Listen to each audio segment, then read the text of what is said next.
88 տարեկանում մահացել է Հռոմի Ֆրանցիսկոս Պապը։ Պոնտիֆիկոսը մահացել է Վատիկանի Սանտա Մարտա կեցավայրում։ Այդ մասին հայտնել է Վատիկանի մամուլի ծառայությունը։ Պապի վերջին հրապարակային ելույթը 3 էր։ Նա հավատացյալներին դիմել էր զատկի պատգամով։ Կաթոլիկ եկեղեցու հովվապետն աղոթել էր նաև Հայաստանի եւ Ադրբեջանի միջև խաղաղության հաստատման համար։ Սուրբ Պետրոսի տաճարի պատշգամբից քահանայապետը զատկական պատգամով դիմել էր հավատացյալներին, հրավիրելով աղոթելու Հայաստանի եւ Ադրբեջանի միջև վերջնական խաղաղության համաձայնագրի ստորագրման ու կյանքի կոչման համար։ Հռոմի Պապն իր պատգամում մտահոգություն էր հայտնել Գազայի հատվածում մարդասիրական ճգնաժամի, աշխարհում մյուս հակամարտությունների կապակցությամբ, հայցելով արդար ու մնայուն խաղաղություն Ուկրաինայում եւ մյուս վայրերում։ Այս տարվա հունվարին Ֆրանցիսկոս Պապը հիվանդացել էր բրոնխիտով, որը շաբաթների ընթացքում դարձել էր քրոնիկ, այնուհետև վերաճել երկկողմանի թոքաբորբի։ Մարտի 11-ին բժիշկները հայտնել էին, որ Պապի մոտ հիվանդության կրիտիկական փուլն անցել է, նշելով, որ նա հիվանդանոցում կմնա ևս մի քանի օր։ Ֆրանցիսկոս Պապը ծնվել է Արգենտինայում։ Նա կաթոլիկ եկեղեցու առաջնորդ է ընտրվել 2013-ին Բենեդիկտոս 16-րդ Պապի հրաժարականից հետո։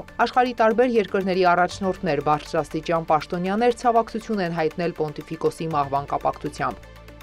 ԱՄՆ-Իրան անուղղակի բանակցությունների հաջորդ փուլը կանցկացվի Օմանում, հայտարարել է Իրանի արտգործնախարարության խոսնակ Էսմայիլ Բաղային։ Իրանի եւ Միացյալ Նահանգների միջև անուղղակի բանակցությունները կկենտրոնանան միջուկային խնդիրների եւ պատժամիջոցների վերացման ուղղությամբ, ասել է խոսնակը։ Փաստ է, որ բռնաճնշողական պատժամիջոցները որևէ հիմք չունեն, ասել է դիվանագետը, հավելելով, որ Իրանի խաղաղ միջուկային ծրագրի վերաբերյալ որևէ մտահոգություն չկա։ Բաղային նշել է, որ վերջին մի քանի տասնամյակի ընթացքում Իրանի նկատմամբ կիրառված պատժամիջոցները եղել են անհիմն, անօրինական եւ դաժան։ Նա հավելել է, Մուսկատում կկայանա փորձագիտական եւ տեխնիկական հանդիպում, ինչպես նաեւ Ուիտկով Արաղչի բարձր մակարդակի հանդիպում։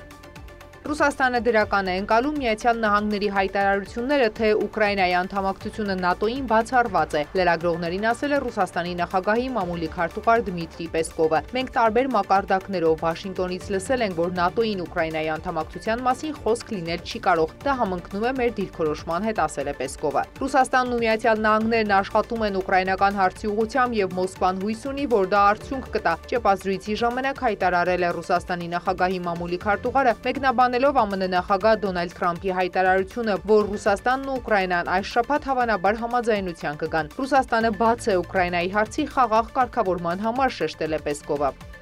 Ուկրաինայի նախագահ Վոլոդիմիր Զելենսկին մեղադրել է Մոսկվային զատկի հրադադարը խախտելու համար։ Նրա խոսքով ուկրաինական կողմը գրանցել է Ռուսաստանի կողմից հրադադարի 2935 խախտում։ Նա նաև հայտնել է, որ Մոսկվան չի արձագանքել Սուրբ Հարության տոնից հետո 30-օրյա լիակատար զինադադարի առաջարկին, ոչ էլ քաղաքացիական ենթակառուցվածքների վերաբերյալ երկնքում լռությունը շարունակելու եւ հրթիռային ու անօդաչու թռչող սարքերի հարվածներից հրաժարվելու Կիևի առաջարկին։ Զելենսկին զգուշացրել է, որ իրենց քայլերն այսուհետ լինելու են հայելային։ Մոսկվան էլ մեղադրել է Կիևին հրադադարը խախտելու համար։ Ռուսաստանի պաշտպանության նախարարությունից նշել են, որ զատկի հրադադարի ընթացքում Ուկրաինայի կողմից գրանցվել է հրադադարի 4900 խախտում։ Գերատեսչության տարածած հայտարարության մեջ նշվում է, թե ռուսական զորքերը խստորեն պահպանել են հրադադարը։ Զատկի հրադադարի մասին Ռուսաստանի նախագահ Վլադիմիր Պուտինը հայտարարել էր ապրիլի 19-ին։ Զելենսկին արձագանքել էր, որ եթե Ռուսաստանն իսկապես պատրաստ է լիակատար լռության, Կիևը կգործի